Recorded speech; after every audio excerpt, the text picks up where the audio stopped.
ప్రభుత్వం ఏంటంటే 7,000 కోట్ల రూపాయలు అప్పులు చేసిందా, జీతాలు చెల్లించలేని, పనులు చేయక, కాంట్రాక్టర్లు బిల్లులు కట్టక ఆడ గేట్ల కాడ ధర్నాలు చేసే పరిస్థితి ఎవరు తీసుకొచ్చిరు? అది బీఆర్ఎస్ హయాంలోనే అయింది. మరి ముందు గతంలో 2014 ముందు మన జీహెచ్ఎంసీకి ఒక ఫిక్స్డ్ డిపాజిట్లు ఉంటుండే, మన జీహెచ్ఎంసీ గల్లపెట్ట నిండుగుంటుండే. అప్పుడు ప్రతి ఏడాది 400 కోట్ల పైగా నిధులు విడుదల చేస్తుండే. వీళ్ళేమో మొత్తం అప్పుల పాలు చేసేసిర్రు.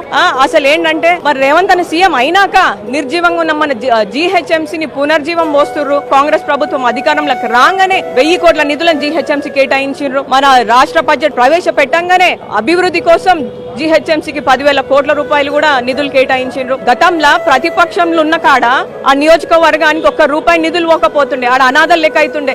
ఇప్పుడు అంతెందుకు మమ్మల్ని తీసుకోరు, ఉదాహరణకి ఉప్పలే తీసుకోరు. ఆడ కాంగ్రెస్ ఎమ్మెల్యే లేరు, కాంగ్రెస్ ఎంపీ కూడా లేరు. మరి అన్నాకి ఇట్లా బాధ ఉంది అని చెప్తే దాదాపు ఉప్పల్ నియోజకవర్గానికి 200 కోట్ల రూపాయలు నిధులు ఇచ్చిర్రు. మరి పనులు అన్నిటి కాడ కూడా అవుతున్నాయి. సరే, గత 10 సంవత్సరాలుగా ఒక రేషన్ కార్డు ఇచ్చిర్రా?